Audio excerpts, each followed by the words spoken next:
Welcome, everyone, to the first Ask Me Anything, question and answer, Q&A, whatever you'd like to call it. In this episode, I had people from my Discord in the description down below ask me questions, and I'm going to be answering them.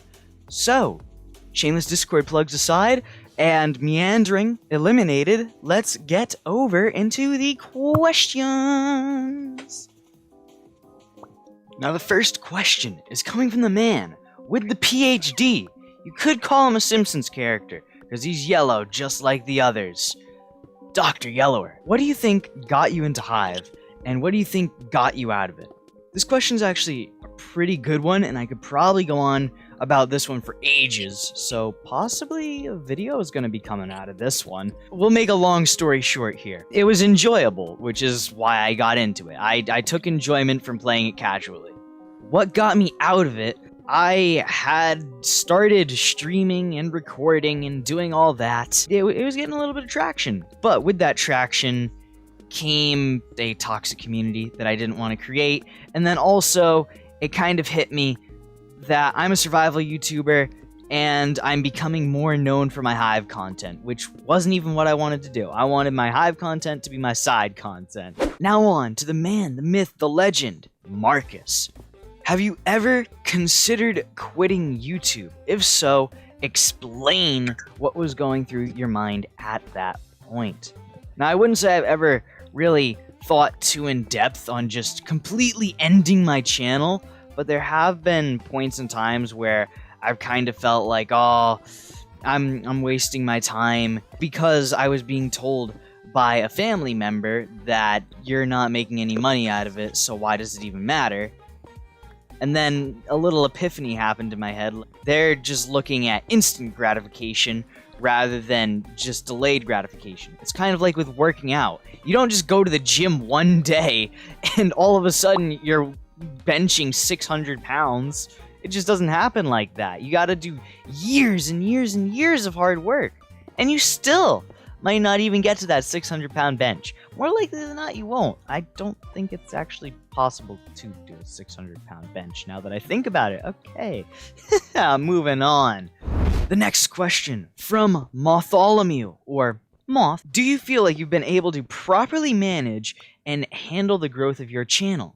Do you feel as if when you gain a large traction that it is going to be overwhelming and stressful? The growth of my channel, I definitely would say it's been really easy to handle, and honestly, I've never really felt pressured by the numbers ever before. It's only made me happy that people are looking at the stuff that I'm putting out and getting happy. But Moth also said, when I get a large traction, will it be overwhelming or stressful? I still feel like I'll get the same feeling. I'll still get that feeling of joy, like, oh yes, people are watching my content and enjoying it. Woohoo! Wow, I can make an impact on the world. The thing is that, like, it really hit me is them saying, like, oh, when? Which means that they have confidence in me, and also, I used to, like, try and be humble and be like, oh, it's not when, it's if.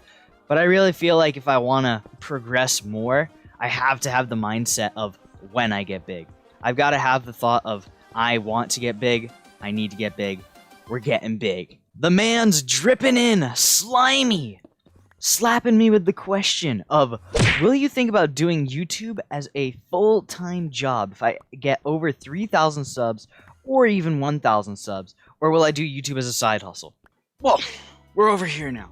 Okay, so I already actually have plans of doing YouTube full-time at whatever subscriber count I'm at right now, so bin off the subscriber numbers, as I always say.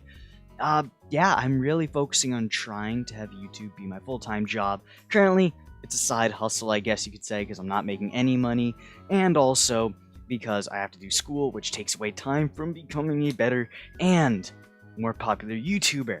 But definitely seeking on getting full-time, not worrying about the numbers, because at the end of the day, the subscription count doesn't really mark how your content actually is, and that's another main goal of mine. One goal is to become full-time, of course, which sort of relies on subscribers somewhat. It's more on views more than anything. But to get views, you have to have good content. So yeah, been off 3K or 1K. Irrelevant. We're talking here, right now. We going full time, baby. We going full time. Subscriber count is nice though, don't get me wrong. He's out of this world. Galaxy. Have you ever had any haters or non-believers for your YouTube career?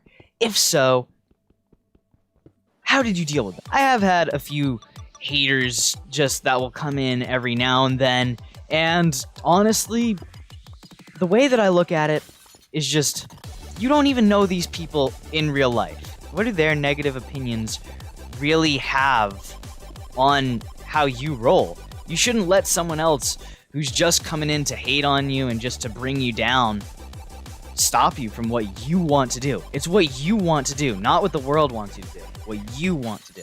And if you really want to do it, you'll push forward no matter what anyone else says. You won't stop at nothing to achieve your goal. Coming in with a tag team duo, we've got Rixers and Katu Sport. Now, Rixers is asking, will any old series be revamped, such as Team Survival or Solo Survival Series, etc.? And Katu is saying, will there be any more interviews? Interviews, I end up finishing the recording, and I just feel like it's lackluster. I don't feel happy with the product that I have received after I do an interview. If you are watching this, the people that I have interviewed, please don't feel down. It's kind of on my end. I feel like I haven't been able to structure them properly. They might come back in the future, but that's like a 5% chance. Huh. Yeah, this stuff, it was cool. It was cool at the time. Yeah. Team Survival, Solo Survival Series, Hive Death Run tutorials. That's the real of the past. I really feel like I've moved on. I've improved my content from there. I possibly could go back to doing the content, but it wouldn't really be the same, and if people are going through the playlist, it just wouldn't really make sense. To me, I feel like I've moved on, and yeah, need to go and truly move on and do bigger and better things, and leave them in the past just so that way it can kind of show, like, here's how I've improved. I would rather just move on to new series rather than going back to old series, is to really explain where I'm coming from here. Prepare for trouble and make it double. We have Jazzy and Krithal coming in with the question of the ages. Why did you choose the name Reeled?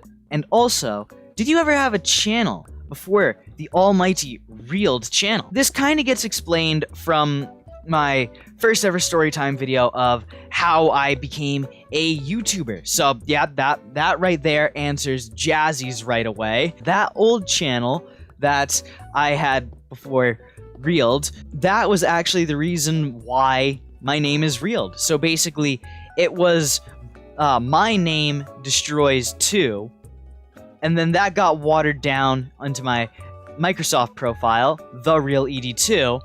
And then I was like, that's too long.